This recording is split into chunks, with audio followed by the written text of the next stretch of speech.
What? Good. Hey, Josh. Yeah. Oh, Who's Ugg? Is that Gary? Is that Gary with no We camera? don't With the know. bullseye. Gary's having troubles. I think South Africa's fallen off the internet or something. absolutely. Are you live? Oh, Can you hear me at we're all? live. We're live, Gary. Yeah, we went ahead without you.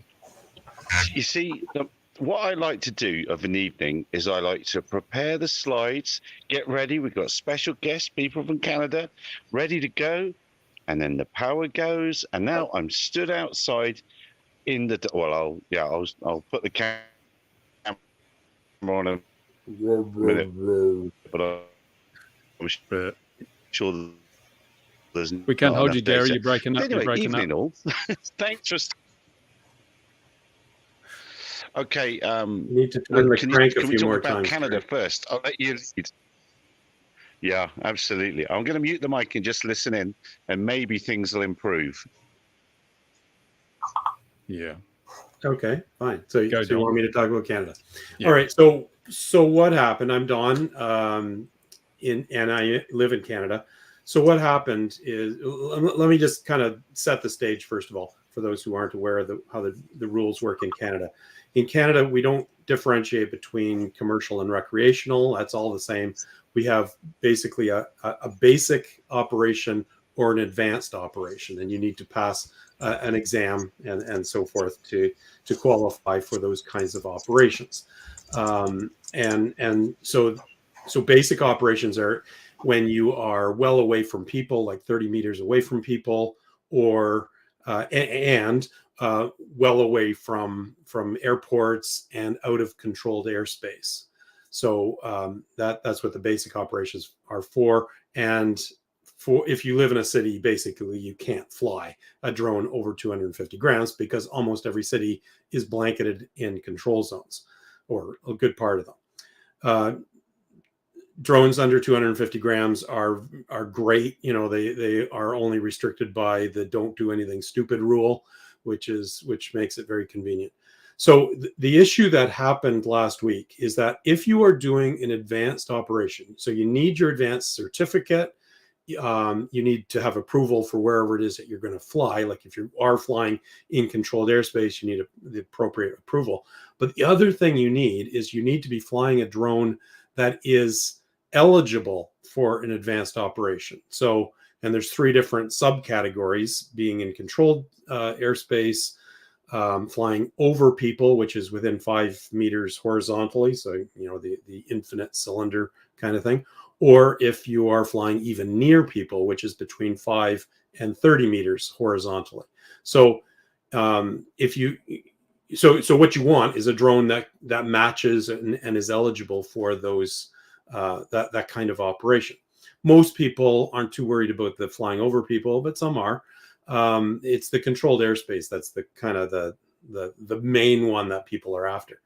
So in order to get on this list of eligible drones, the manufacturer, all they have to do, and it's kind of weird because it's both easy and hard. The easy part is they say that it's fine. It technically fine. It meets the specification because they have a very simple set of specifications for each of those three conditions: the controlled airspace, the near people, or over people. It's like 5 lines. It's the technical spec is amazingly simplistic.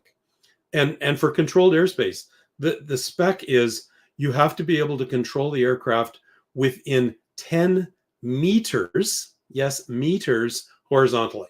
As long as you can manage to control it within 10 meters of where you think it's supposed to be, you're good. And 15 or 16 meters, I think it is, vertically. So very liberal for controlled airspace, a little more stringent for flying near or over people. There's kind of weirdly worded things about severe injury and stuff like that, and single point of failures. But it's not rocket science. You can actually manage to do it.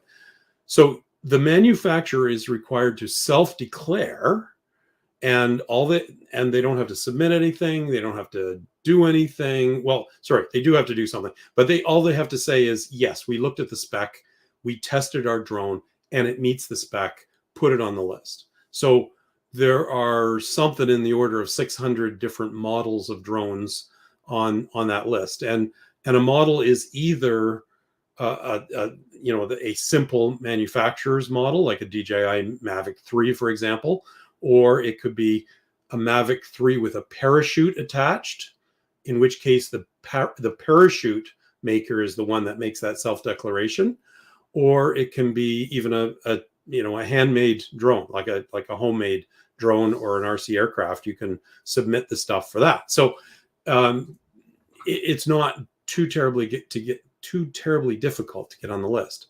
So what has happened is that, as they had said, Transport Canada in the regulations has the right, and you should expect them to do this, to periodically audit that list and go to the manufacturer and say, you said this thing was good to whatever specification they were saying it was good for. Show us the paperwork, show us the records that show that you did the test and that you did some other things which are interesting as well. And so 2 major systems got nailed hard. Now some had the documentation, like I'm assuming they did it pretty much everybody. So they went to DJI. DJI is still on the list, and they've been doing this for about a year now. And it wasn't a you email the guy and you didn't get a reply within an hour, and so you're off the list. They gave these guys months. I don't know how many months, but they gave them. They were pretty lenient. They asked the question, they got answers back or no answers, tried again, that kind of stuff. So they were fair. I actually asked, did you guys just pull them if they didn't have their material? No, we didn't. This has been going on for a year now. So 2 major companies got nailed. Autel, all of their drones are gone off that list. So they're anyone who's flying that drone is theoretically at least in trouble for if they're wanting to do an advanced operation with that drone. Doesn't affect a basic operation because they don't have to be on this list. And the other system is what's it called? Fly. It's always backwards the way my brain works. So it's Fly-Fire, not Firefly, but Fly-Fire parachute systems. So these are a kind of a strap-on parachute system that deploys if your drone goes wonky. And those ones, a lot of people are flying because they're approved for flying over people. And so if you're doing any sort of an operation like over a parade or anything like that with a drone over 250 grams, pretty much anyone who's doing that legally has got the parachute strapped to the back of their drone. So what happened is these things got nuked. Everybody who was registered with a drone like that got an email from Transport Canada saying, so sad, but you better not be flying this in an advanced operation. And there's a lot of very, very pissed off people. So just one more little snippet, and then you can ask any questions you might have. A lot of people came to me to say, what's going on? What's going on? So I checked with Transport Canada, got the story. And so my recommendation to anyone in this situation who's got one of these drones in Canada is contact the manufacturer. I mean, lots of people have contacted Autel and these Fly-Fire. Yeah, that's it. People. So, and I've seen some of the responses back. Those companies are aware that something's going on. The emails that I saw appeared to be, wow, that's a big surprise. We didn't know about this. However, I'm pretty sure that they did. I'm certain that they did. At least their Canadian subsidiaries knew that something was going on, or suppliers. So my personal expectation is that these guys will get their paperwork together, they'll resubmit, and Transport Canada will either instantly say okay, or they will look over the papers at least to make sure that there's something on them, and they'll be off to the races. Oh, one other thing, and so I'm assuming that it's the paperwork that proves the testing was done. That was the problem. But there's another clause in another rule that says that if you are on this list, you also have to have in your instruction manual for the drone all sorts of nonsense. I say nonsense, just, stuff that nobody will ever read.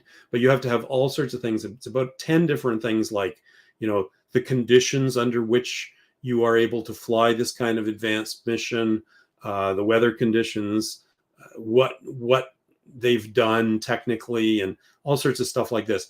I'm sure nobody has ever read the instruction manuals from that perspective, looking for this information. So it's possible that maybe an Autel drone doesn't have all of the 10 or 12 little clauses that are required by Transport Canada.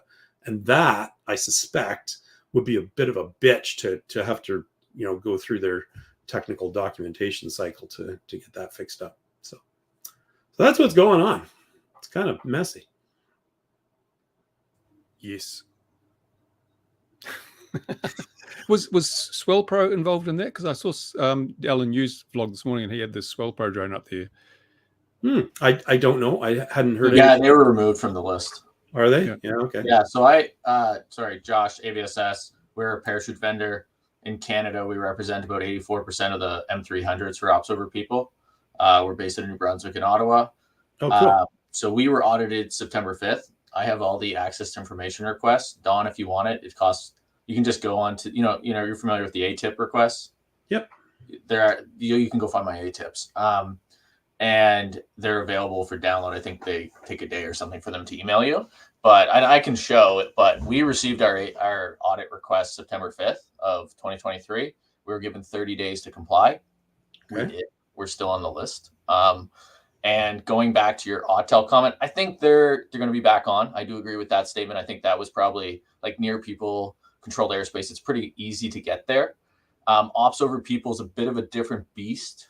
So when we were tracking it, there was 642 compliant drones, about 202 models approved from 99 vendors. But when you're talking about the Flyfire example, 92% of their declarations, I believe, would be false. They don't have flight termination systems. They don't have manual triggers. And what that means is severe injury. So you talk about severe injury. There's actually a scale. It's called the abbreviated injury scale. You need to be AIS level 4, and you need to do certain testing. Kinetic energy is a way to transfer. You also do something called ATD, anthropomorphic testing. It's kind of like crash test dummy testing. So we've done all this. We've spent, $200,000 on the M300 testing alone to get that. So we're very familiar with all the nuances there. And I think what you'll see in the list is more companies actually get dropped. So you'll see companies, if you go on that list today, go look at the weight of the drones, ask if they have backup systems, ask if they have independent flight termination systems. And once you realize they don't, you're like, wait, that's going to kill somebody if that falls out of the sky. There's certain vertical takeoff landing drones that are on there that probably should be removed at this point. But they haven't been caught yet. Yeah. Pardon? But they haven't been caught yet. Yeah, and it says it's up to $15,000 fine per model. My thing is is Transport Canada going to do that, especially for the folks that have invested and done it right? I think there's some flaws in the process. One thing I noticed is I do our declarations. You only have one email address. So if that employee were a regulatory person, they leave, you might lose that email. So that's what I think happened with Autel. I don't know. So that's kind of like a glitch, I think, in the system. But Transport Canada gave everyone plenty of time. And I actually have emails I have the emails that they sent Flyfire that were never responded to. I have the summary of different companies who were late. From my analysis, it was about 20% responded on time. About 20% eventually got to it. And then so 60% just either didn't get the email, aren't compliant, ignoring it, playing ignorant, knowing that they're not caught. But I've seen the Flyfire messages around where they said that it came out of nowhere, but no, it came September. I have the email chain. I can show you guys. Yeah, and it's entirely possible that they got it even earlier than you did or later. Because I'm sure all the emails didn't necessarily go out at once. Oh, they did. Yeah, here. I can share my screen if you guys want to see it. Oh, cool. Okay, I didn't know that. Yeah, is it okay to share or? Yeah, absolutely. I've got to work out how to do this. All right. Yeah. I've no idea how to drive this thing. This is Gary's job. And Gary's on. You see my PDF? We're not seeing anything yet. I see something. Here you go. Hang on. Let's see what happens. There we go. Oh, there we go. Look at that. So this is the email we got Tuesday, September 5th, asking, hey, we're doing this declaration. We're going to go and you need to give me your paperwork for all these different models. So M200, M300 models. This is the list of items that you need to do. Inspection, demonstrating your environmental conditions, your repack cycle, operational procedures, simple things like that. And then we responded, and this was our package. So we included the checklist, the documentation, because we do the ASTM testing. So when we go bring our product to market, we've crashed it hundreds of times, but for the testing, we have to deploy it 45 times to show that it works. Any sort of mandatory action, firmware updates, things like that. So we had to provide this whole declaration package. And then talking about Flyfire, here's their email they got on September 5th as well. How do you have the Flyfire one? Because I asked for all emails that Transport Canada sent out to everybody. Oh, you actually did the ATIP. Yeah. I submitted the ATIP to get all this. Okay. And then on October 6th, they got a second email saying, and they gave them an extension of 2 weeks. Which implies that they had received the first part and said, oh crap. Yeah, and like here, this is an interesting one. So I've also got the summary. I got them to summarize the email outbound. They redacted everyone, but I can figure out who everyone else is just because of model name. And so you can see no response given, no response. And then you have a few operators who self-declared, which is kind of weird. I don't know why they did that. I think that was mistakes. And like you read their email chains, they declared an error and they removed it. So that was interesting. And then another piece that's pretty interesting is this is the data responses. Like, okay, they requested the data, it was received, initial reminders, people who weren't complying. So like the companies that are saying that they didn't get it, I'm calling BS. I think they put in a decent effort to go and contact people. And I think companies, especially the Flyfire system, like if you look at their Mavic and their Phantom, no flight termination system means the props are spinning. That's a no-go. There's no manual trigger device. And they're using ASTM logos, Transport Canada logos on their website in the past. And all that shows that, like, I think that you have a company that's taking advantage of a situation. And as a Canadian and employing Canadians here in Ottawa and New Brunswick, and it's like, we look at it as we spend all this money doing the testing right. We follow the international standards. We get the compliance. And then to know that someone just takes 2 seconds, put themselves on the list, it's very disheartening. So we've been waiting for a long time for this audit. Like we've been waiting, and now that it's happened, and like I think the biggest losers in this situation who shouldn't be are the pilots. Like I use the analogy, like when I go buy a car, I'm just going to stop sharing. When I go buy a car, I'm not double checking the Mercedes dealer has all the paperwork from Mercedes that it's compliant with some automotive standard, FM 208 for ATD testing. I'm assuming there's this trust. And I think that's the same thing with dealers. Like we get emails sometimes saying, are you on the Transport Canada list? So if you're on that list, it's perceived as gospel. And the problem is a lot of pilots aren't informed that like anyone can go on that list. But like, is it their responsibility to know? I don't think so. I think it's. No. I think now they're going to know. I think now they're going to start questioning. But going back to your car analogy, can you imagine? You know, if you assume that it meets Canadian car standards for being on the road, and it was determined that it doesn't, and somebody came and basically said you're driving an illegal car, you know, like you just go mental. Well, you would sue, right? And that's where, like, I'm wondering, like, my estimate is more than 300. So, like, I have actually the list of all the drones registered in Canada up till March 31st, 2023. So, like, very good. So, like, more ATIPs. I like ATIPs. Good data. And from that data, that's why I can say, like, Flyfire is like 92.7% shouldn't be on that list. And, like, I get the pilot's argument, like, hey, it's a cheap solution for my Mavic. It's like $300-400. It's really cost effective, but it's like, but why is it cost effective? Because it doesn't have the testing. They haven't invested in the testing. They don't have all the product features. And so it was a hobby product that turned commercial that should have never made it. Now their M30, M300 might be compliant. It might be good. It seems it has all the baseline features. So I'm not going to disparage them on that piece. But I think when we look at the other ones, it's kind of like, they should have never been on the list. And yes, people complain that the Mavic parachutes cost $2,000 and the drone costs $2,000, but it's like, once you know that you have to crash the drone numerous times, you have to have those aircraft, you have to go through the testing, the update, the firmware, like there's a lot of overhead costs just in getting that product to market. So there's kind of like it sucks, but it's a tough one. So here's a question. So what happens if you had the drone, the new rules come out, and then your drone is suddenly not compliant? Well, there's no new rules. So So these rules have been around for the past 5 years. Since Yeah. 2019, it's been the same set of rules. There's been no change. Oh, right. So yeah, 2019. Right. What about if you had a 2018 drone then? Because the Mavic Pro 2. You could declare. So if you look at all the drone registration data on June 1st, 2019 was when the rules changed. There was a huge uptick. So the numbers went from 0 to like 40,000 overnight. Yeah. Okay, Yeah. that was the only question I had. Yeah. So you got all of your information, Josh. Like you downloaded the whole list and all that. Okay, I didn't know that. I didn't even try. I was like, well, this is an interesting little blip on the horizon here. I wonder what this is all about. But yeah, that's cool. That's awesome. Well, what happened was I've been complaining about this to transport, and they're very receptive, and they knew, and they, like, from my understanding, they were making sure they had the proper legal bounds to remove someone from a list. Like, what would be the consequences?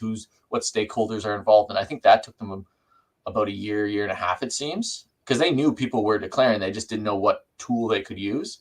And then once we got audited in September, it's like, well, if you're auditing me, who else are you auditing?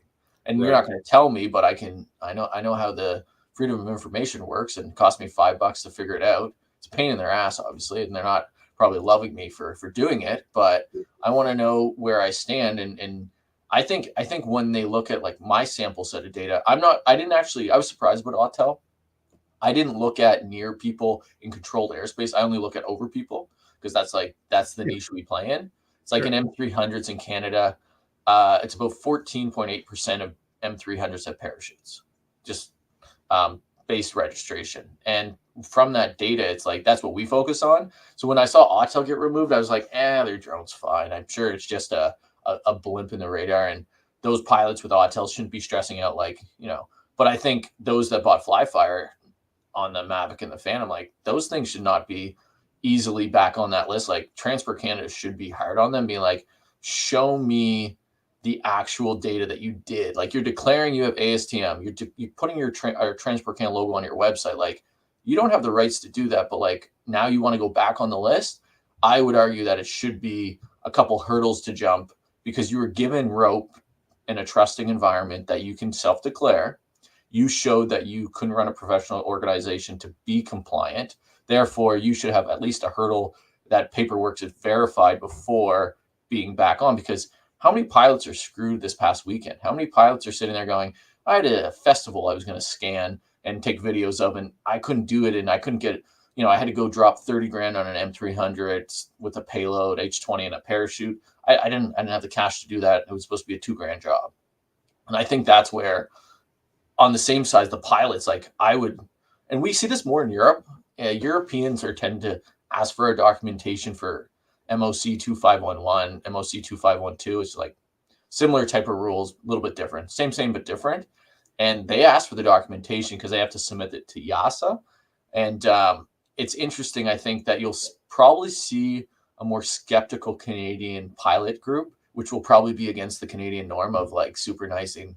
And it's actually kind of Canadian of us to just assume it's on a list, it's approved, we all should just agree. Like, well, yeah, it is Canadian of us, but at the same time, it's Canadian of us that the rule is set up that it's like, it's okay just to it's fine, we trust you, you're not going to do anything stupid. Yeah. I mean, that's the part that's worse, I think, than pilots trusting the list. I think the worst part is that Transport Canada accepts stuff without any substance. What I was really surprised about, because I knew that was the method, the self-declare and everything, but I kind of thought, sure, they're not going to read the documentation and do any sort of analysis of it, that they don't have the staff to. So I get why they went the self-declare route. But at the same time, I would have thought that there'd be a level of due diligence to ask, please send us the documents, that zip file that you showed. Why wasn't that part of the self-declare requirement? You send it to us. We won't open it unless we want to, but you better have something other than, a blank check in there or an empty envelope in there. There should be something. And I think that's what they do with SFOCs. They, like, from my understanding, you apply for your SFOC, you have to give them the document package. It's a checklist that you have it there. Okay, you have the file.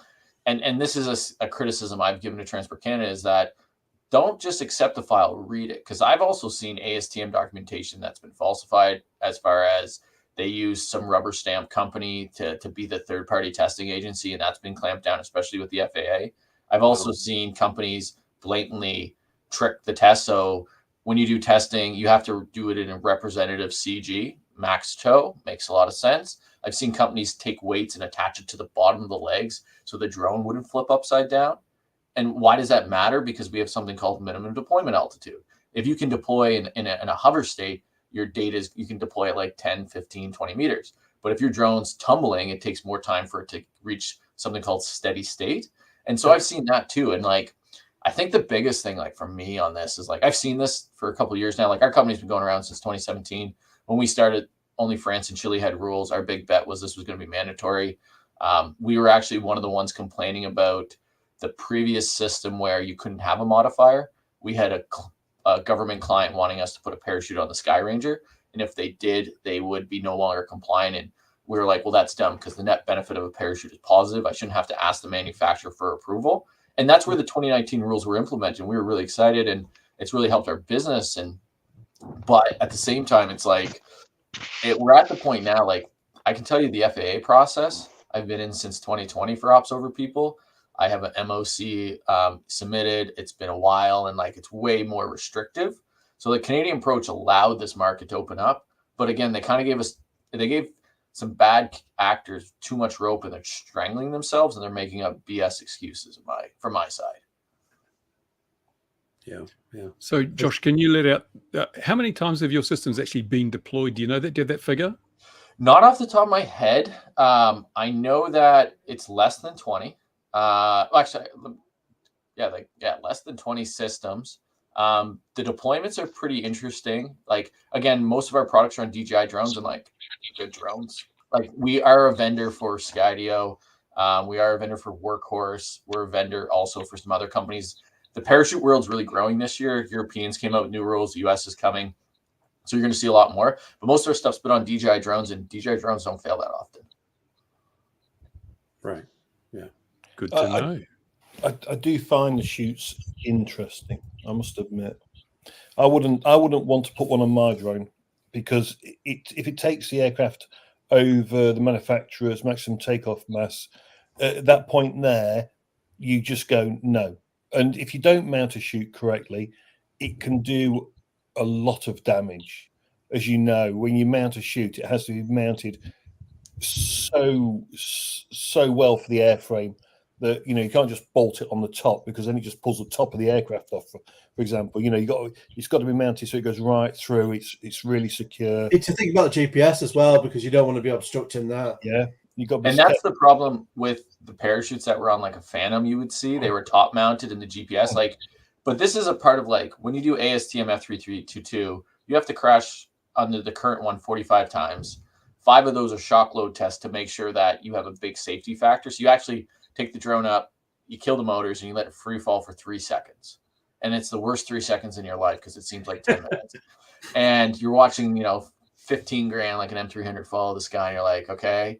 And then you deploy, and it's for that safety factor. But a part of the integration too is you need to demonstrate that your system doesn't cause new failure modes. And that's about the GPS. And so, yeah, I can tell you, like, when we get a drone, like, we do a full assessment on what payloads are available, what configuration, what's the maximum takeoff weight. And that's where, like, on the Mavic 3, you only have 130 grams. So on the baseline Mavics, you can't really put a extra PCB to kill the motors. And what's really interesting, though, what's really interesting, Assure, who did all the weight testing, falling and everything, should it not be anything over, say, 5 kilos? It should be, surely the rules should have some common sense here, because Assure said the golden shot, which is the one that would, you know, cause a major fatality, you know, you're done. They said anything 6 kilos and over. So surely if some common sense was applied, they go, okay, what we're going to do is we're going to wind back a little bit here. So anything, say, 3.5 and over, or 4 kilos and over, then go for a shoot. Because surely a 3, you know, that's a light aircraft. Don't get me wrong. If it's going to hit you, I know it's going to hurt. You know what I mean? If he doesn't do the golden shot, it's still going to, you know, it could probably break your shoulder or something, or do some serious harm to someone. But then with shoots, surely if you're flying in windy conditions, the worst thing that can happen is the chute is deployed, the drone drifts onto a motorway or something, or a freeway in your guys' case. Surely that's the worst option. You know what I mean? Yeah. So the thing with that is it's actually way lower. So like we've done ATD. Can I show another video? Is that okay? Absolutely. This is great. All right. I've got more propaganda. We love propaganda on this show. So This show is propaganda. Here's a video of our ATD testing for ASTM F3389. So Hold on. Let Bruce get it going. Here we go. We're all good now. Okay. So in the States, you actually have to compare a rigid object, block of metal or block of wood or whatever, to the drone. So this is us doing the testing. So you get a certain amount of injuries to your neck, to your head, HIC, NIJ. There's certain values and injuries are attributed. A lot of this is from like automotive testing world.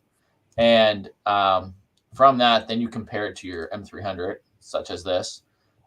Very expensive testing because you're using brand new drones. But I can tell you from the data that we see, you won't comply with a drone that is heavier than like a kilogram without a parachute.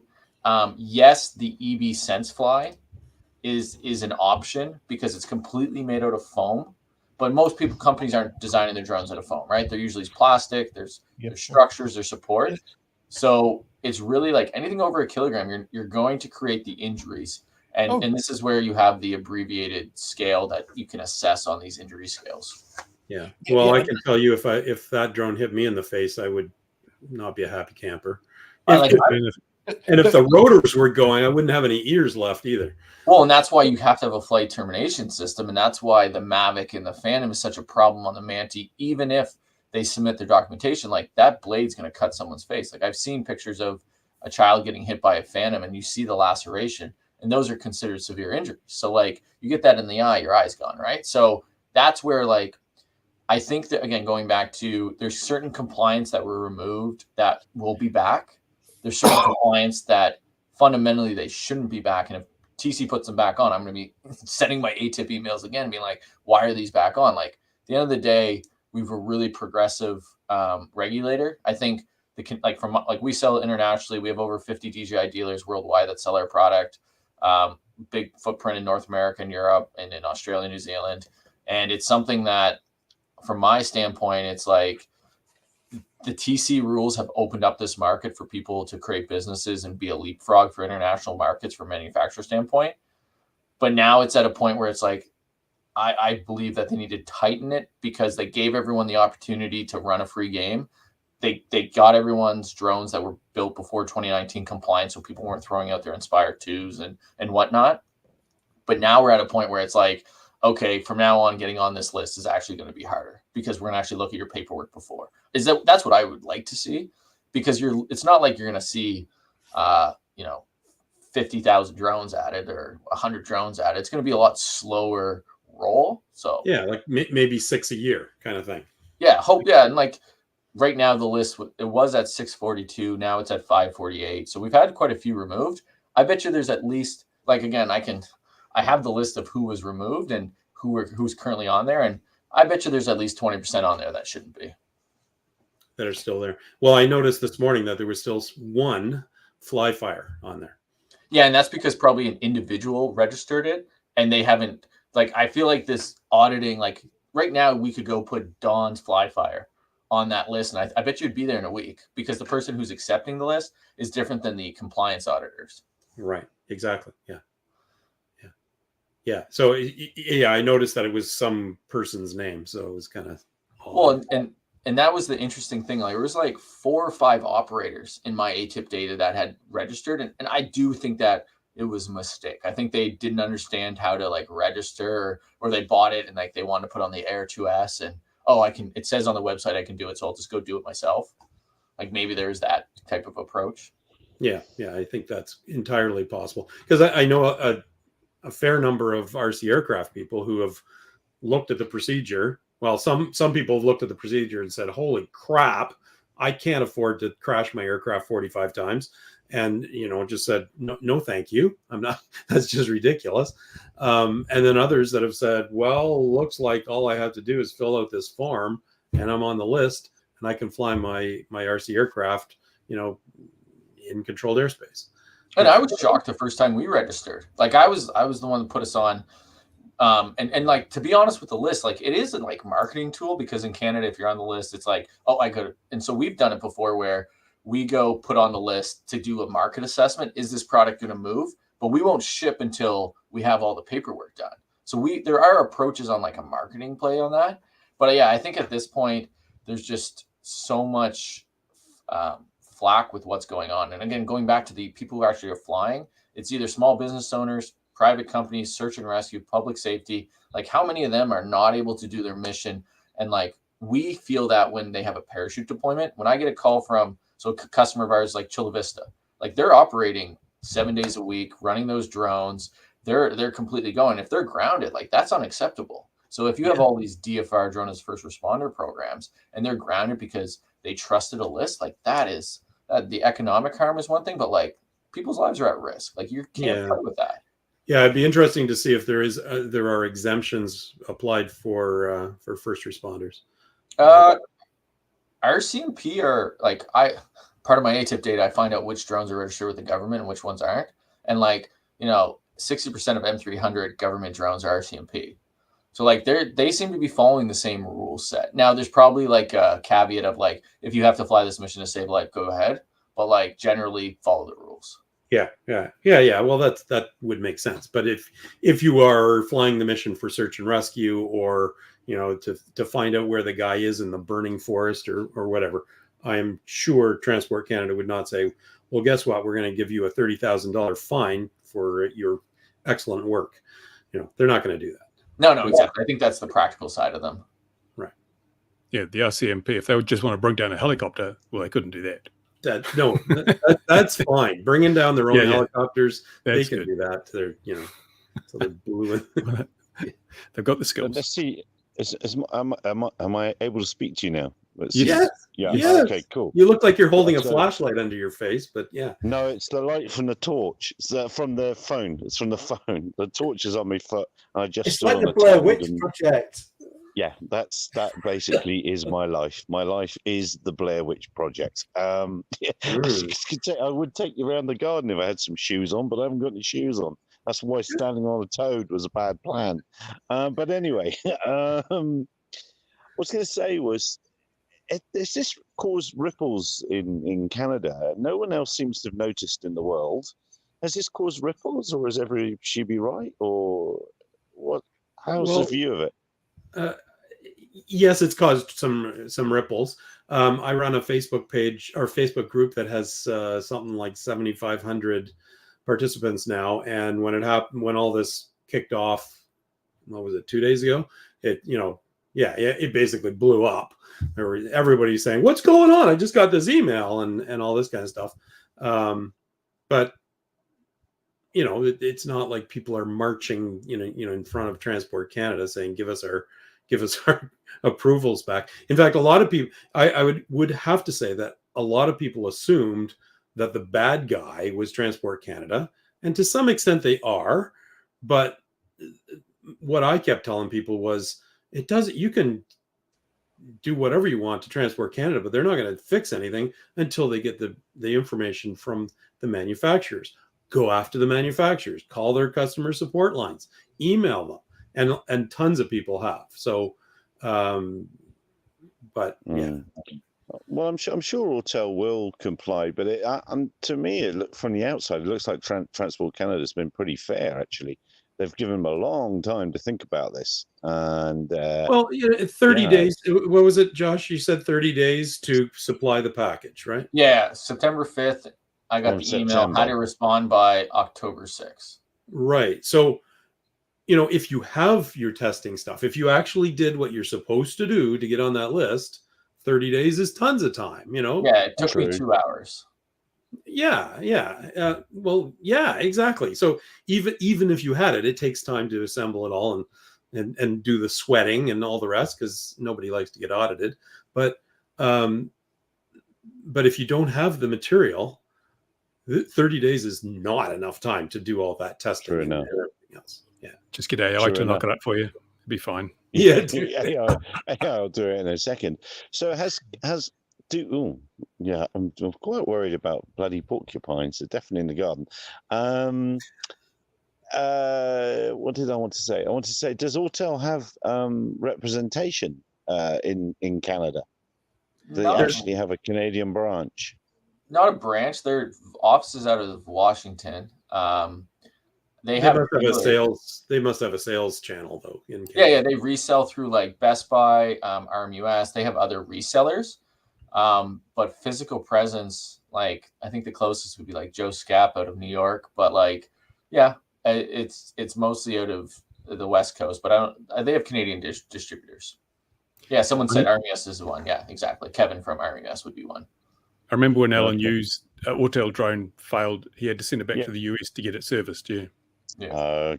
Okay, and your tell me again, because Ian is our freedom of information expert around here. Your Canadian one sounds amazing. Tell me what again it was called. It's called an ATIP, Access to Information and Privacy. You can go to a department and request information either about you as an individual or about certain topics. So I do ATIPs on drone registration every year to find out how many drones are registered, which drones are trending, and market assessments on where we stand. That's why I know that we're the dominant figure on the M300, for example. Yeah, for $5 you get a lot of information. Yeah, and it's a lot of work. They don't love you. They don't love you when you do it. Oh, we've got an Ian for that. Ian is our go-to duty not loved person. Very much. But I'm intrigued. It'll be interesting at $5 a time to see if an overseas person can make an application. If anyone's been talking counter UAS from the UK to Canada. You have to be. I think you have to be Canadian to submit one. I think so. Oh, yeah. so we're going to have to find a duty Canadian to be hated. And then pay them $5 to submit it. Yeah. I will do anything for $10,000. Would you crash a drone 45 times? No. That's a bad one. You end up negative. That's a regular day's flying for me. Yeah. That's it for us. We've had a few deployments today. We're out there in the field always testing. I was out there earlier, so yeah. Good day of deployment. The best I can say is I flew near some deer this afternoon. In fact, just minutes before coming on the show. But that's all I did. I didn't crash. I'm sorry. No, it's a heck of a story. I'm surprised it hasn't gone bigger, and because it has revealed a few things that have plainly a couple of people did rather naughtily just say, yeah, we comply, look, we're okay, everything's cool, and got themselves on the list, and they're being found out, and that Canada's getting its ducks in a row, and it makes you wonder around the world how many other things are going to be similar that aviation authorities have said, yeah, it should be right. I think probably from here on in we'll call it the Boeing approach or something like that. It'll be okay. Everything will be fine, and things will be revealed. And if I were an operator that had only a fleet of Autel drones, I would be hopping up and down in Canada now, because that has lost me some money. I don't know how you would claim that back. Well, that's where is there going to be this fly fire? I'm like, there's so many that are going to find out fundamentally a propeller spinning from a Mavic and Phantom will cause a severe injury. Stop. That's just reality. So if they've had I think it's 76 registrations for those drones, that means there's 76 people that need to have their money back. Does that company have their money to give them back? Probably because I would hope so, because those systems are $500 a piece. But it's does this move into a class action? Is a thing if you've got 76 people out of business and they've lost $2,000 each that weekend, that starts to get up there in numbers, because they bought the system to make money. They can't make money because you lied. How, and again on the other allegedly, side, you're gonna have to say allegedly there. Yeah. Josh. Sorry. Allegedly. He's making a fictitious statement, so it's okay. It's got all the caveats around it. I'm with you, Josh. And I think the other piece is, does TC come out and give everyone the max fine? Because they're allowed to fine corporations up to $15,000 per model. So like, and So- the so- Flyfire was like 100, roughly 100. well, there's 10 models. There's 76 registered, but 10 models. So that's 150K of fines. Like that's so- not a good day. So who polices it in Canada? Is it the police? So if I was to go out and fly my Autel, right, and I'm flying in the middle of nowhere, or I'm just doing a job, I'm doing a roof inspection, who's going to come and get me? I'm flying an Autel. Who's going to come and get me?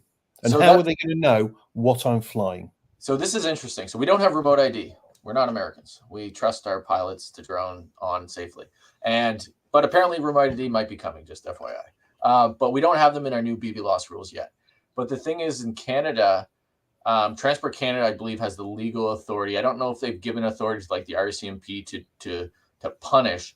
But the thing is, with Transport Canada's, 17 Leos have enforcement. Good, yeah. So there are other ways.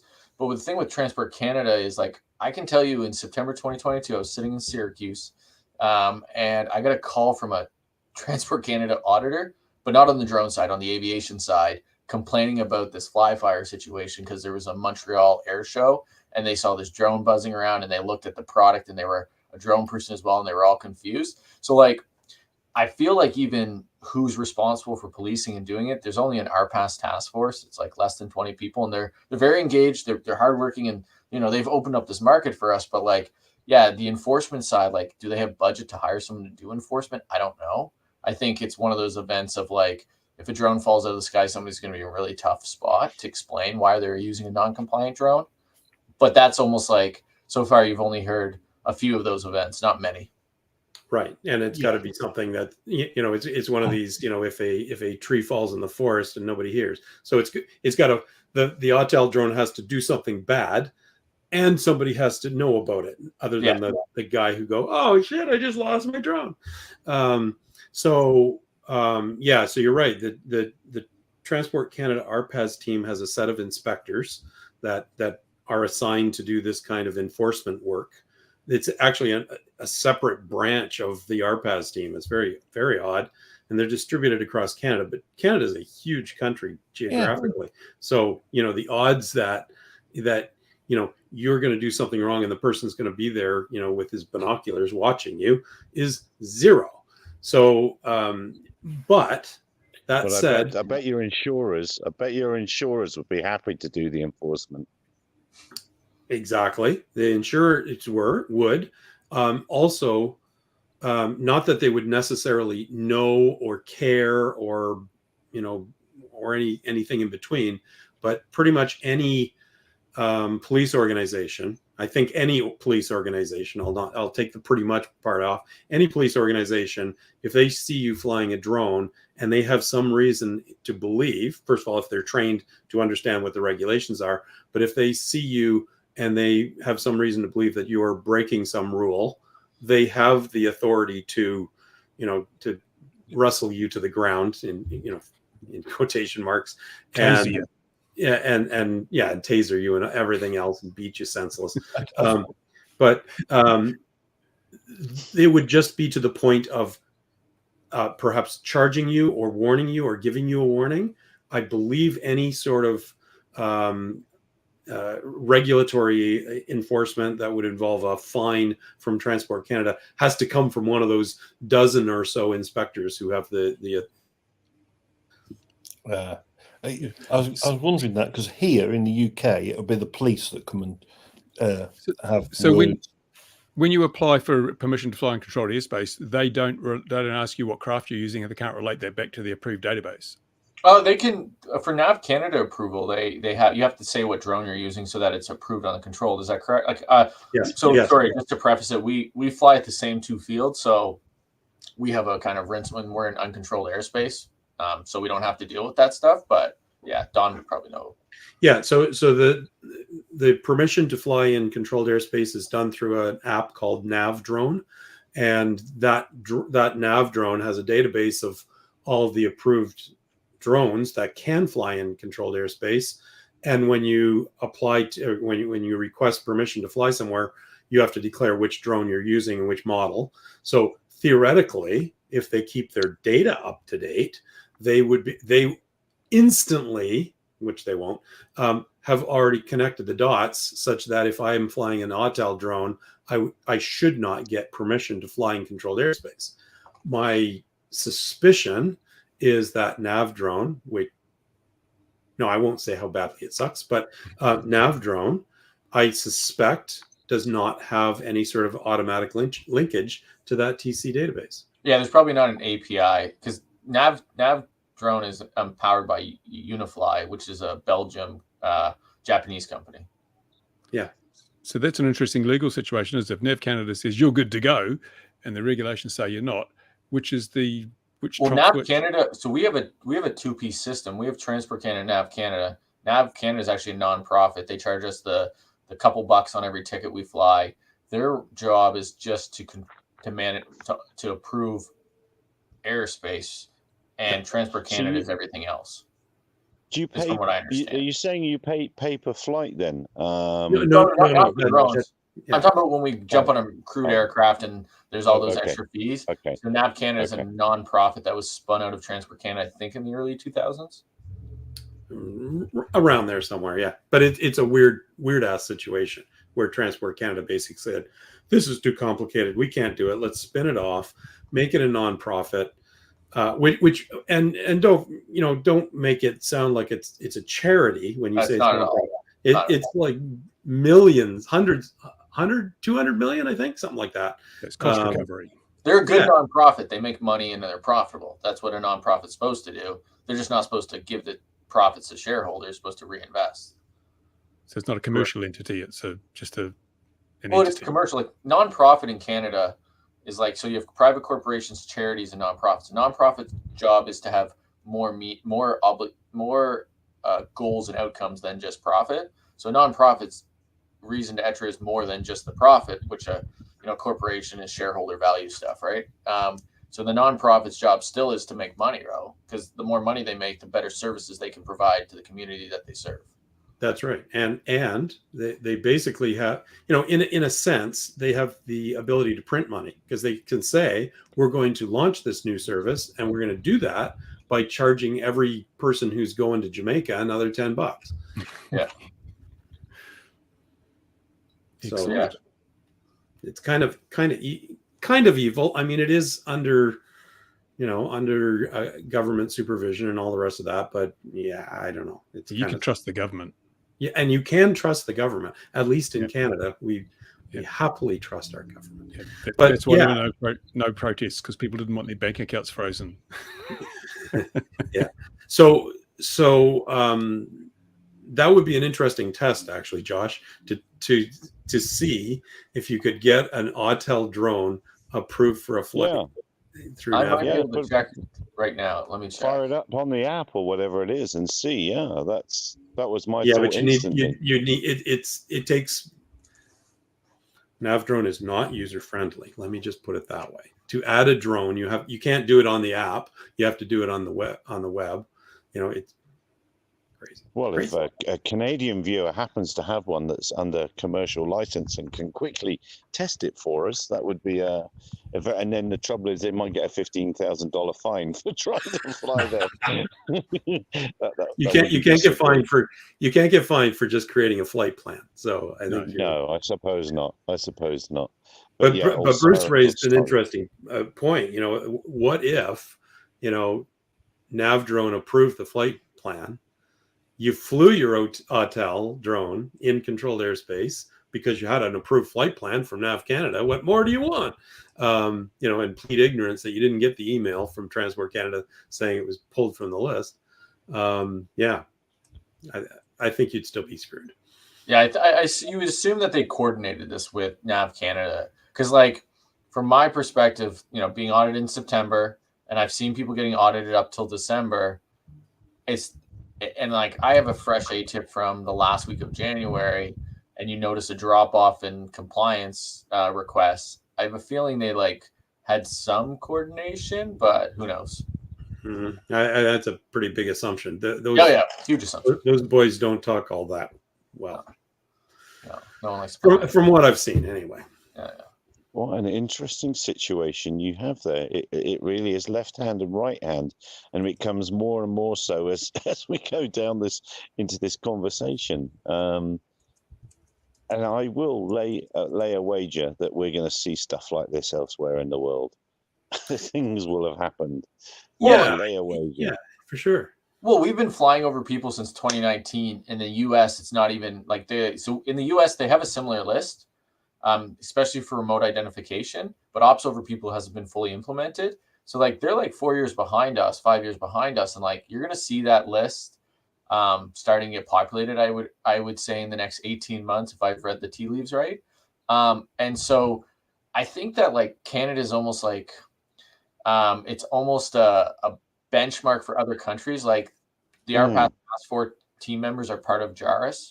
So like you have this like, and they're part of ASTM committees, they're part of ICAO. So like I think you're going to see like this story is getting passed around, I would argue, amongst the regulators. There's such a small group of them, and like I see them at all the same conferences. So I would think that, you know, EASA, FAA, anyone who's part of the JARIS, there's like 100 countries, are probably aware of like, oh, you guys have been allowing this, and this is what manufacturers did. Okay, let's not give them any rope.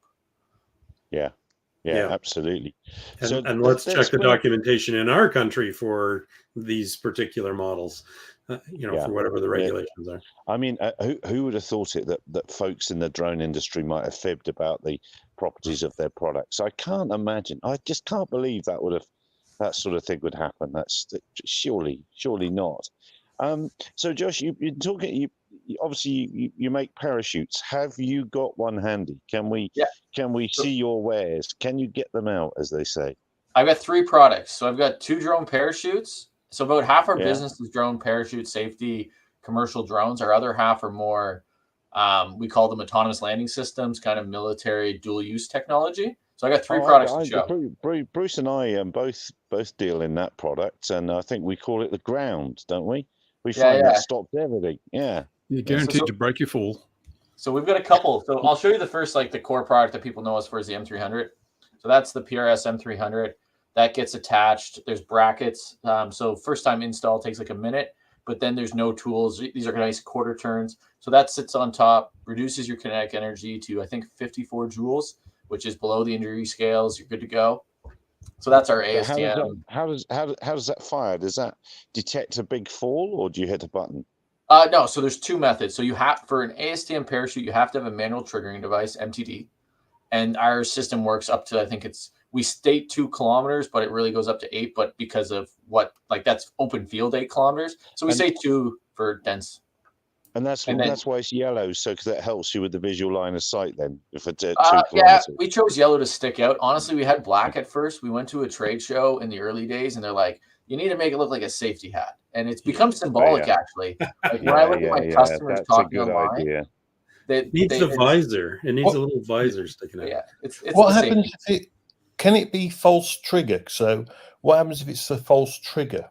Yeah, so we don't have that. So we have an automatic triggering system. So there's some simple automatic triggering system that's like, oh, I'm falling this fast, or I flipped upside down. We find that the performance metrics on that are terrible. And so we've built our own model, like, a couple smart PhDs will say we're building it over a couple of years. And we detect a single motor, double motor, full motor. We also have the ability, like on the M300, have any of you guys ever flown the M300? Yeah.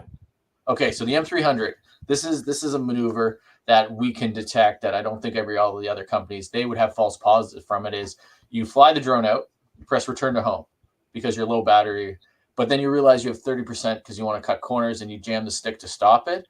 It kind of flies and it like breaks. I call it like a hockey stop, and it exceeds the 35-degree max forward angle. So we have algorithms that can detect and like deal with those thresholds better. So we have an automatic triggering system that detects the different, and we're like more like a doctor. We're looking for symptoms of what a single motor looks like, what a double motor, like what a full motor looks like. And so that's kind of how we assess that. The other product, go ahead. So simplistically, if, the most simple case, all the motors die because the battery. So you have an altitude check. So we have basically a full flight controller in here. The simplest way is it triggers on impact. So, That would so be a bad here's the day. question though. So can't the M300 No, it doesn't work. descend safely with 3 motors running? No, if you're above 7.7 kg, it doesn't work. As that's what they say in their documentation. We've seen it, and the 3 propeller landing doesn't. It's not consistent. It's not controlled as Still well. going to catch you up. It's the laceration. People need, and that's the problem with the fly You fire. see, if something like that's coming down, you're going to know about it. The laceration thing, I think, is I don't. Not if you're I don't flying know if over a you can rock say that. concert. don't There's all fly sorts near of music. people. Yeah, like No, but you look at that light aircraft that hit the caravan park on the weekend in Florida or wherever it was. Those people that died in the caravan didn't know about it coming. So you That's can't true. say you're going to know it's coming. True. Yeah. Okay, Does but it- a does- drone does- isn't going to go through. Well, and a drone with a M300 parachute, would. even if the rotors are going, is not Yeah. going to go through a trailer or a But caravan. if you're over a crowd with a lot of noise, Yeah. they won't Yeah. know. But that's quite a high profile thing. How does that affect its handling of wind? oh, it's perfect. So we actually mounted it. So it actually sits enough where you can put a hand below for all the sensors as well as onboard computers. We can still fit the top mount payload, and we have no wind condition issues. I've had pilots. So some of our customers, are very active pilots, and they'll actually send us their flight logs and say, "Hey, how is this? Like, I may have been flying outside the metrics because I'm, what do you call it? I'm on the east or west coast. I'm flying in high winds. I might have pushed it beyond the drone's capabilities. How close was I? Because I've got to inspect this whole shoreline." And so they'll send us their logs and the high winds are fine. And then someone said, how does it stop the motors? Yeah. So we have 2 methods. So one method is we use the OSDK, PSDK, and it's called the kill command. And that is through the DJI Assistant 2. The other method we have, and this is more MOC 2511, this is a European thing for enhanced containment when you're near airports, and some other use cases, is we actually interrupt the power between the battery and the drone. So we just turn off the full power. So we detect failure, kill the whole power, then deploy. So we actually, in our European version, we offer both. So you have a 2 type of failures that we can stop the motors. So How do you interrupt the power? Like, is that another API call Yeah. or? Oh, yeah, okay. So we're the only international parachute company on the DJI ecosystem website. So we get firmware early, we do testing, but they have an API. They've opened it up a lot since the M200. They're really pushing their ecosystem in collaboration. Cool. All of this assumes that the CPU on the drone hasn't crashed. And that's why in Europe you have enhanced containment near airports. Is what happens when that air system fails, and that's why you have to be independent.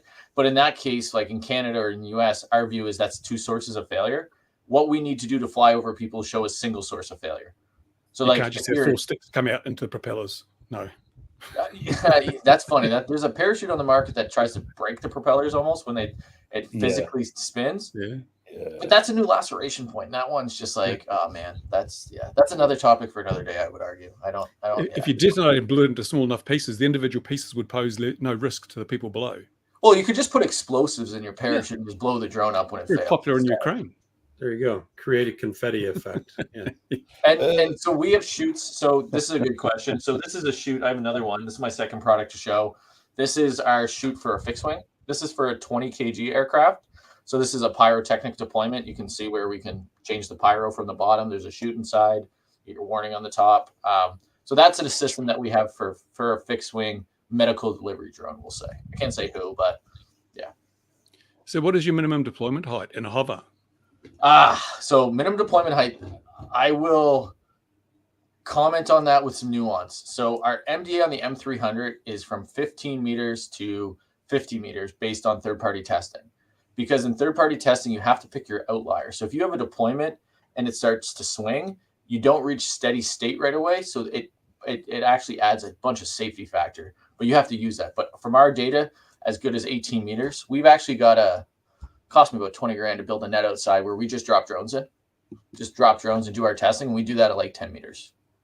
So in your thing, you've got a pyro charge that not only deploys the chute, but also inflates it, does it? Oh yeah. We when we eject it, we get to full line extension, airflow goes in and it pops.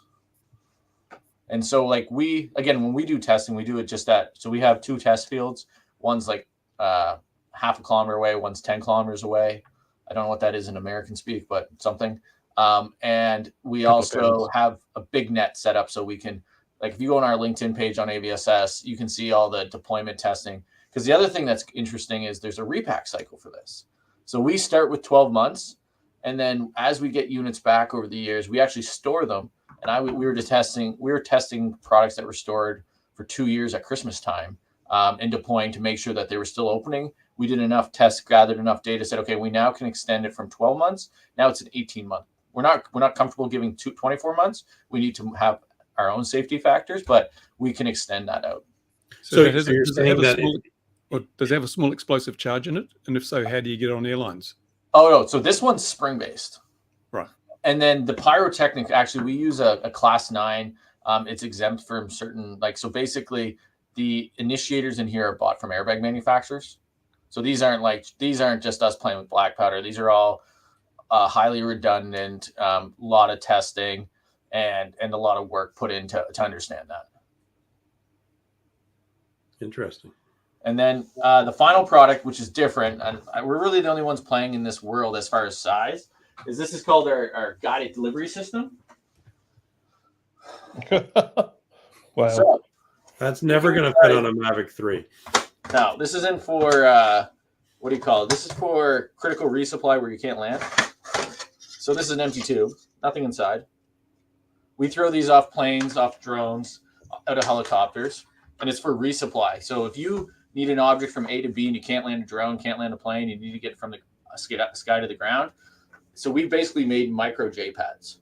So from Afghanistan, they would drop them out of C-130s and whatnot. We've shrunk it all down because we've also worked on technology where when the drone parachute deploys, we actually guide it to a predetermined spot. It's still pre-market.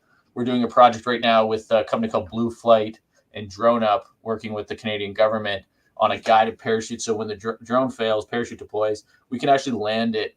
Today they were doing testing. I think it was 7.6 meters from the target zone that it was landing, because I've got photos, hilarious ones, of drones hanging from power lines, hanging from trees because of parachute deployments. And we had our own problem, so we started working on it.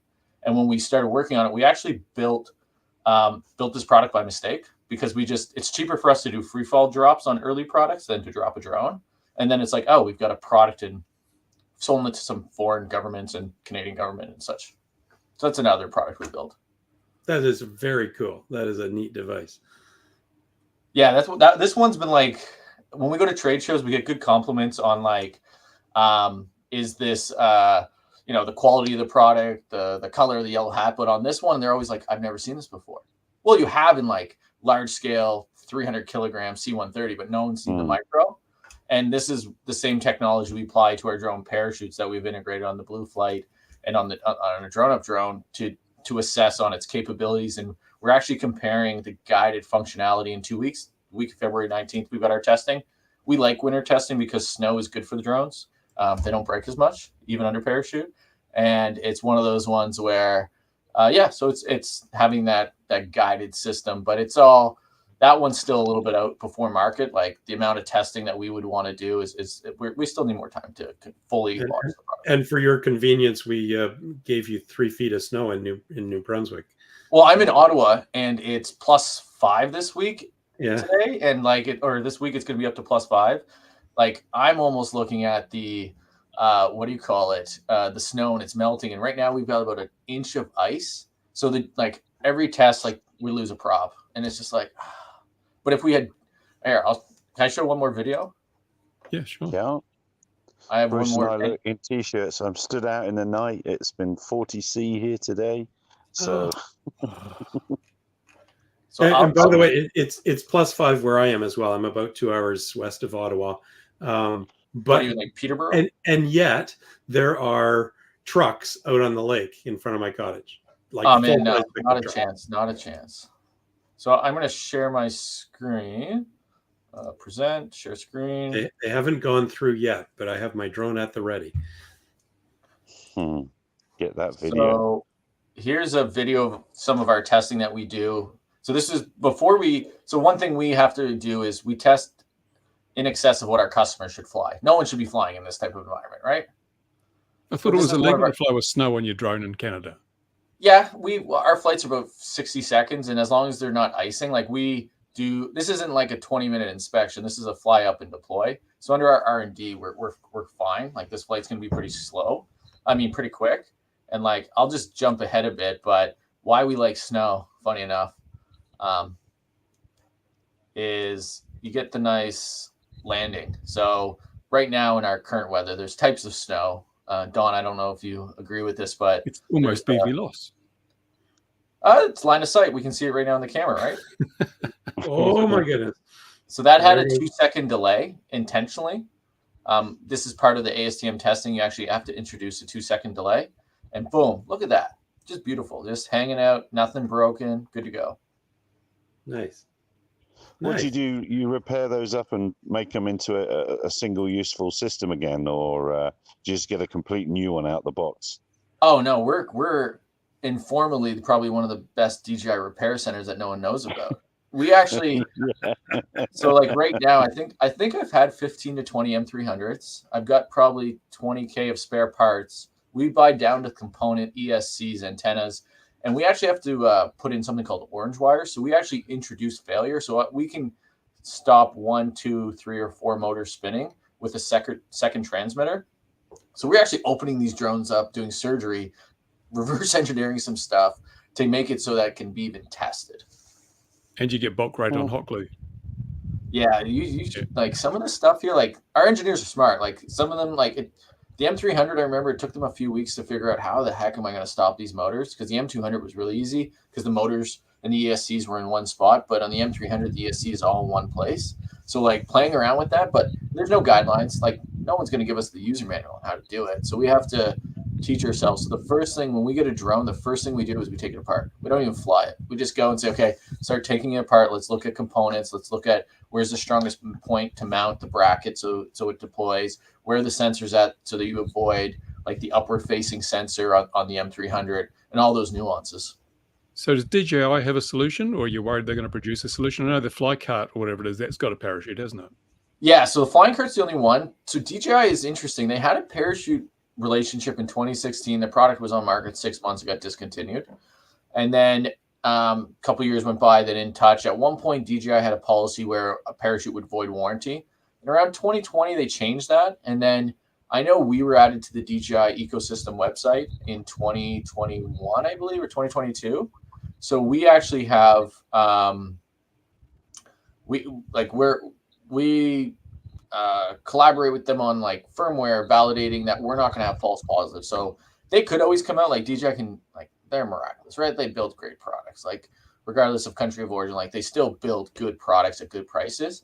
So like, and on the flying cart, they obviously have a parachute, but I think where we play in is our regulatory understanding, because in Canada, you can have kinetic energy of like 128 foot-pound, 173 joules for AIS level 3. In the US, if you want to go category 2 and 3, you need like 34 joules. And then Europe, they want 178 total impact. And so there's all these regulatory nuances. And like I spent a lot of time just reading, understanding the rules. And like Don, you commented on like how to the advisory circular. Like it's 66 pages. I've read it multiple times and understanding it. It's not fun, but once you start getting your head wrapped around it, you can figure it out. Yeah. I see a question. Good question about that. Yeah, that one. I'll put it back up. By blowing the drone sideways instead of dropping. Yeah. So if you look at the Jaris Sora, there's something called the 1-to-1 rule, which is actually wrong in my opinion, and that's based off data from testing. So Jaris's 1-to-1 rule says if I'm 100 meters up, there should be a 100-meter buffer zone around me. That contingency zone. So if your parachute deploys, our data shows an unguided parachute will actually go up to 1 to 2. So if you deploy at 100 meters, it can drift up to 200 meters. So that's part of your risk planning. So a parachute mission needs to consider the deployment and the effect. So when at the moment though, wouldn't wind speed play in there? So you couldn't just say it's 200. It could actually be far further in the right circumstances. So we've done the testing in like the severe wind speed to get to 200.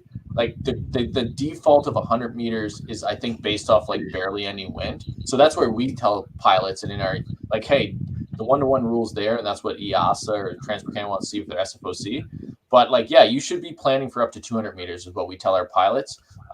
when you're flying, because that extra crosswind is going to play an effect. And the thing is, what a lot of people don't realize is there's the descent rate, the vertical descent rate coming down, and that gives you, you need to go 3.5 meters per second to not cause severe injury.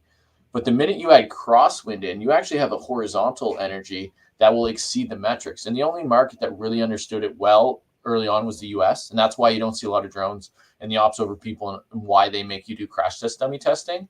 Whereas in Europe last year, for the M2 mitigation, a medium robustness, they started to introduce that concept. So again, the rules are changing and regulators are learning, but they don't have all the information because it's still so new. Like crosswind effect and transfer of energy has only been a topic for like 3 years now. But interesting. That's cool.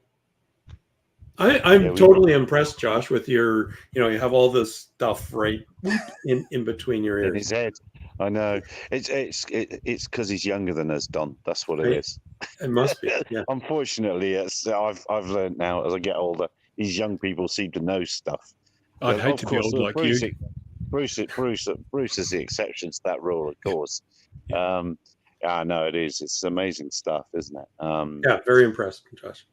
Thank you. I appreciate that. We ought to look. We've been doing an hour. I've been stood outside for an hour and 16 minutes. So I'm getting cold. And you haven't been eaten by a porcupine yet, or whatever it is that. Not yet. These bloody things. No, they shuffle through. They're big, and they the dogs are going. Well, you'll know because the dogs go nuts first. So the dogs go nuts, and that's what it is. But at least there's no snakes out here now. What was I going to say? Oh, I wanted to catch up with Ian before we go, because we're going to have to wrap it up in a minute. Is foyers? Where are we at, Ian? I think there's been some interest. Oh, actually, I didn't ask you if I could talk about this. I'll let you tell me if I can talk about it. There's probably some we can and some we shouldn't. But yes, I've even got one today that's that level. It could make Gatwick look like a bit of a trivial story in comparison. It's that big, but yeah, no, there's the odd goings on. But I think we should talk about which one is it? Airprox board UCAB. They've done a beauty of a one on. Was it Friday now? Somewhere I think like it that, was. yeah. Yes, it was. I think. Yeah. So yes, I'm the NPCC. I'll be pleased to know I've gone on to questioning other people at the moment. Although yes, I may have a few more. NPCC came back today actually, but they were being quite helpful. So anyway, so we can't unpack that one any. Then we'll just keep that one under our hat. Is that what you're saying? Oh no, there's so much going on at the minute. So, well, the one I thought was amusing was the UK Airprox board. So, what I'm just trying to think if I can get a link here to Bruce to show. If I just tell you about it, let's see if I just tell us. Yeah, I'll get it up, and then I'm not rewording it because I think it's good to have the original wording. So here. what happened for our Canadian viewers who haven't been following along? The UK Airprox board may or may not have been. They may have been redacting some certain operations from their accident list or who the operator is, and we don't think they should have been redacting who the operator was. So Ian's been asking them our version of freedom of information questions, and they've come back with some biting remarks, I feel, Ian. Yeah, well, funnily enough, you've jumped onto a different. You're going for another one. Oh, okay. Well, I'm going for UCAB. That's AAIB you're on about there. Oh yeah, you're right. Oh yes. Yeah. I'll go a bit onto that now since you've let that one slip. But I think we have chatted about that briefly on the show last week. So I'm concerned about Airprox because we know that the lovely and how should I describe it? But the UK media and the way they love to research thoroughly and don't like to use clickbait at all means that the AirProx data set is misused regularly to, just get a hammer and batter the drone industry. It's always drone was 10 meters away from causing a major air incident where everybody died and everyone below them died. And even people that just saw it on the camera phone died. It's just that kind of stupidity we're dealing with whenever there's an AirProx published. So I've been quizzing the AirProx board, so bear with me. I'm just trying to find which one it is, because I've got two with them at the moment. And it was where they'd answered one. It was kind of slightly worrying. It's almost Fujitsu-esque in the reply. Right, okay. And Fujitsu being in the UK, the people responsible for the IT with the post office scandal that's currently happening in the UK. Yeah, so basically the post office scandal came about because we had a poor system implemented. And usually if you have a poor system implemented, it's because you've got poor process and methodology behind it, as much as anything. So I'd ask the AirProx board, because there's a concern here. When pilots say they've seen a drone, often we know the mistake. These descriptions are given are drones where physics wouldn't allow it. They perform maneuvers that drones can't do.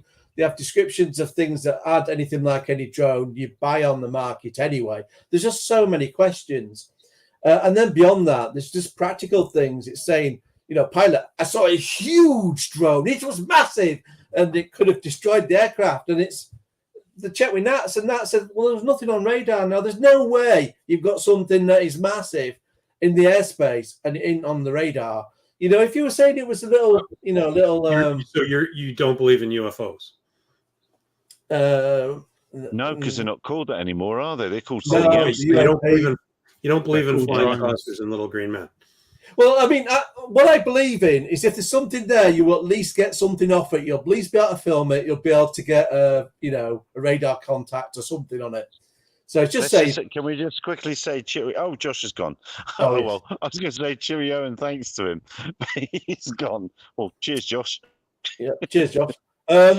Yeah. So with the AirProx, we have situations where the pilot's saying there was something there, and they're saying there's no radar contact, so there's nothing to back it up. So, and he's not even described it particularly well. Now, the AirProx board's own website says, as part of determining if a drone's there, you need to say it's got like rotors or something. Describe something about it where it's convincing that you've seen a drone. Now, a lot of the AirProxes that have marked drones, they haven't even done that. So they just said there was something that was black and it was big. That in itself is not very convincing. You've not really elaborated enough to say, well, I knew it was a drone because. So that's a question. And then it's like there's no radar contacts. And then even further, there'll be an airport that's got military counter UAS. So it's got drone-tuned radar. It's got RF detection. It's got thermal detection. It's got the camera as well, so you can visually look. So it's like, well, hang on a minute. Why have you asked the airport, essentially you've asked NATS, you've asked the airport for the radar contact, but you've not asked for the counter drone. So it's kind of questions like that. It's like you don't seem to have a very well, basically, if you look at the process, I mean, you can see what's happening is the pilot's word is taking priority over everything else, generally, except for where he can't provide any description at all. That seems to be what's going on. So I queried that. I said, I've looked at AirProxes and this looks to be the methodology. Can you confirm it? And they're going, well, you can't put freedom of information in for that because. And I'm like, yes, I can. If you have a methodology, a process, training materials, emails, you said you've got to train a new starter on how to do an AirProx, surely. So they came back this. So this means either they're telling porcupines to get out of freedom of information, which is bad enough in itself, or this is true and it's just as bad. So they said there are no methodologies that are laid down in the form of training material because the board members are selected for their wide aviation knowledge, and it is their collective judgment that is brought to bear when AirProx such as these are assessed. As such, there is no further information we can supply to you under Freedom of Information Act request. So what they're saying is basically, our people are so smart they don't need training, they don't need guidance, they don't need a method, they don't need a process. And you're like, wait a minute, that's a pretty dangerous standpoint from it, because you're not going to have a consistent approach, you're not going to have accuracy. And then it's like, so my question about, you can't have any new staff either. Yeah, and my question was how many, and then at this point they stopped replying now, so I have to see what comes back. But I said, how many of those staff are drone experts? Because I don't think there's any. So it's like, how can you have people that, you know, fair dues, they may have, you know, they may have been ex-RAF or whatever, you know, so they may have been a pilot, but that doesn't mean they're a drone expert. That doesn't mean they're a drone expert on what's flying about now in 2024. It doesn't mean they're an expert on counter drone. So it looks to me like, you know, there is, well, they've said it themselves, they don't have a methodology in place that's written down or anything. So it's that in itself is worrying, if that's a statement that they're making. So that was the one that sort of come back that struck me as, oh, that's a bit of a concern. You know, that kind of explains why the air procs is frustrating and to us a mess, or where the media can jump on it all the time. I think you're going to jump in with something there, Bruce. I think that what they're trying to say is, don't you know who we are? Sadly, I think there's an element of that, and it is a great pity because, yes, and John's right. It's a jackal. I was just going to say you might hear a jackal in the background, but the dog is a jackal called, and the dog has got a sniper rifle. It's the day. It's the night of the jackal here. So that's what the dog's rushed off for.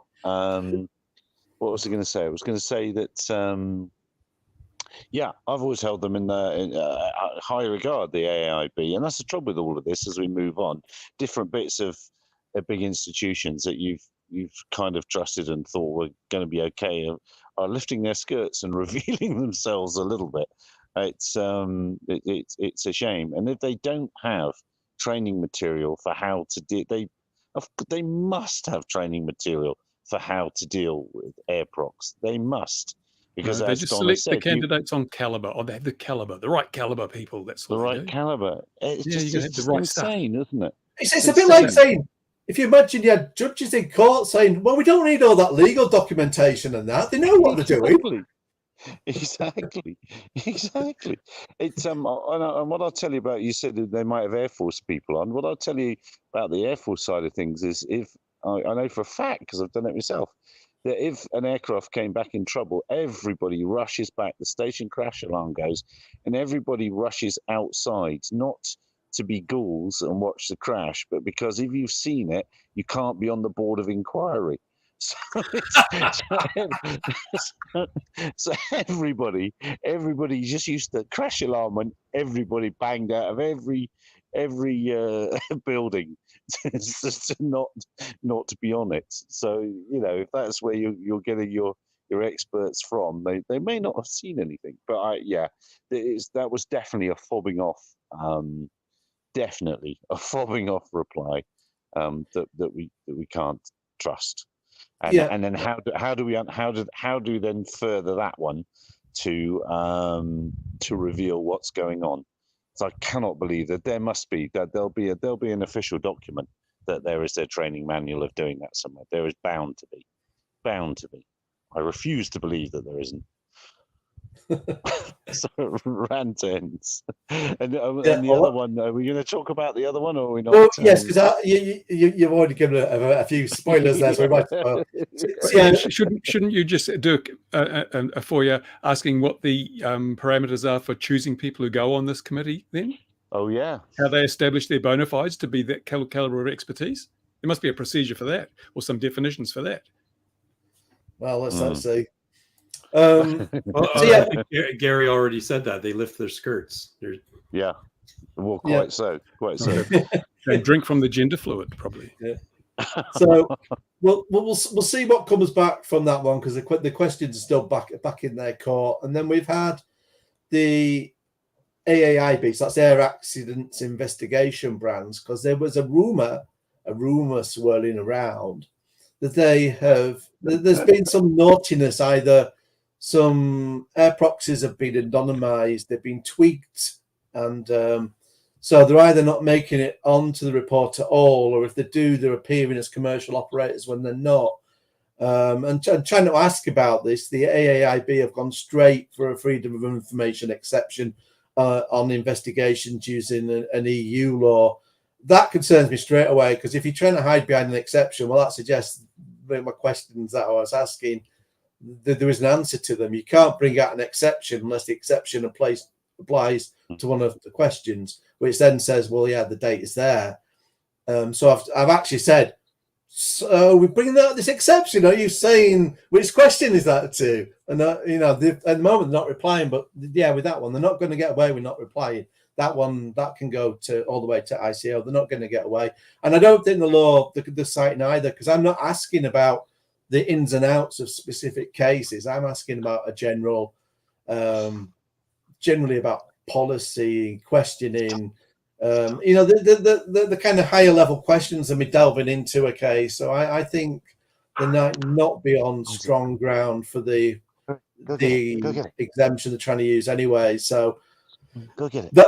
That's one that's ongoing at the moment. So those are my new friends, the AAIB and UCAP. So they will probably be my focus for the time being until they get some questions.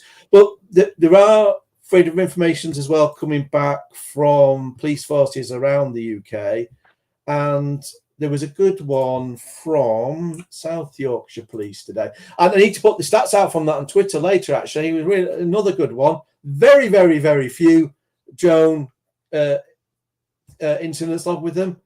Most of them look to be their own police drone use being used positively. So it's not even incidents again that are anything to be concerned about. And fireworks massively more resulting in incidents for the police to deal with. But it was just interesting seeing what they had said, because a lot of the forces now are actually saying we really don't want this data being used to describe drone incidents or drone crimes, because it's not suitable for that. And I mean, here was what they put. So, but please note, every effort is made to ensure that the figures presented are accurate and complete. However, it is important to note that data has been extracted from data sources used by this force for police purposes. The detail collected to respond specific to your request is subject to the inaccuracies inherent in any large-scale recording system and information assets. So they're saying, our system's so large, it has inherent inaccuracies. They're saying the figures provided therefore are our best interpretations of relevance of data to your request. But you should be aware that the collation of figures data for any request may have limitations, and this should be taken into account when the data is used. So they're putting in further, don't trust this too much, please. And then they even go further. Police forces do not use generic systems. So they're underlining the inconsistency between all the police forces. Police forces do not have identical procedures for capturing the data. So we're saying we have different processes. So for these reasons, this response to your questions should not be used for comparison purposes with responses you may receive from other police forces. So it's saying, don't even try comparing police forces to police forces, whether using, because not only may be using different systems, but even if they're using the same systems, they might have different processes. So that's kind of a lot of the data now, even when it's coming back, there is some length being gone to say, hang on a minute, you use this data with caveats. So the CAA need to be aware of all the forces coming back consistently saying this data isn't to be used in the manner of you totaling up drone crimes of the like. There's a lot more nuance to it than that. The fun fact, I used to have a job where I had to compose things like that. Well, did you do it for the right reasons and for the right figures? Absolutely. I was explaining in clear terms what was going on and what could be done, what couldn't be done, what we did know, what we didn't know. Yeah, absolutely. Absolutely. Good. Pure, honest Dawn. Yes. That was This my one job. came out of the UK CAA putting a very big number up and saying, look at the size of the problem. And then when you actually unpack the data, it's like some of the problem was people reporting a drone stolen. Some of the problem was legal commercial flights being added as another one to the number of drone. And so it's not a drone. It was just the word drone, and police logs was good enough for whatever reason. And so it's made them, they really have tilted the scales dramatically, and it's been used against us. And Ian doesn't like that, so Ian goes off and sorts it out. Right. Yeah. The police report could say it was definitely not a drone, and that would probably count And as a that'd be drone. a one. Yes, Exactly. yeah. That is precisely right. Precisely right, Don. I'll read a couple out while we're on air, so we've got a bit of an exclusive there. So here we go. So what I did was, because if I ask for a huge amount of the individual incidents back, it will get rejected on cost. Because the one thing, while our freedom of information's quite quick if it's used properly and so on, it does have a get out that says if you're asking for stuff that's going to take us too much time, it will get rejected. So if, for example, there was 2,000 drone incidents, I say drone incidents with the word drone in, if someone had to sit through those 2,000 and go through them all, I will get rejected. So what I've done is I've said, give me the figure, but give me the first 10. Now, the interesting thing here is South Yorkshire Police. South Yorkshire's a big area. So for 2022, they only had 22 incidents anyway. So by any measure, that's tiny. But of the first 10, we've got here, drone used by South Yorkshire Police for missing persons. Drone used by South Yorkshire Police to track vehicles after road traffic collision. Drone used by South Yorkshire Police to locate person in the woods. Drone used by South Yorkshire Police to support the detainment of a subject. And, and we've got one here. Again, an NIMBY calling in, moaning that they're seeing a drone above their property. And then it's saying, well, this drone belongs to South Yorkshire Police. It's being used to find a missing person. Let's have a look. So it is bad actors using these things. Yeah, it confirmed that it's bad people. Yeah. I mean, I thought when you think that's the first 10, I think that's half of it. So, and they've seen this with other forces as well. That 50% of it is immediately positive use of drones. And then when we look at that, so consider that's so really, even though that's 22, we've got half of the data set, and half of that data set is already positive use. Fireworks incidents, for comparison, 661, so massively higher. So people people in their houses are more bothered about fireworks. They're certainly more bothered about burglars and car thieves and robbers. But so really, when you get to drones, it's way, way, way, way down the bottom of any kind of But issue. I think a remote ID will fix all those other problems as well, to be honest. Yes, absolutely. It'll foster a culture of compliance. I am going to have to go inside now because both the dogs and the whole world's, the nighttime animals are waking up now. I'm going to run away. I don't know. People are only watching now to see if you get bitten by a snake. Yeah, we saw you disappear off camera. We thought that was, the end of you. I'll be dragged off if that happens. I'll be dragged off. There is a leopard about as well, so we don't want to be meeting the leopard. That's never good. I don't think the torch is going to help me in that instance very much. But before we go, from my side is we will do the draw, this month's draw for the Cube Pilot Prize next time, because it'll be easier when I can do it properly. So watch out for Philip Wonka. He might be about. But before we go, has anyone else seen anything else that they want to add to this? No. Going once, going twice. Well, all right then. In that case, dear viewer, wherever you might be in the world, thank you very much. Don, thank you very much for coming. It was a really great chat about Canada. If you've joined us late, you need to go back to the beginning. Great chat about the Canadian situation with approved aircraft and Autel not being approved anymore, and a great chat about parachutes. We'll see you all again, 2100 GMT next GMT. I must remember to say GMT next week. if I have power and if I have internet. Take care, everyone. Cheers. Sounds good.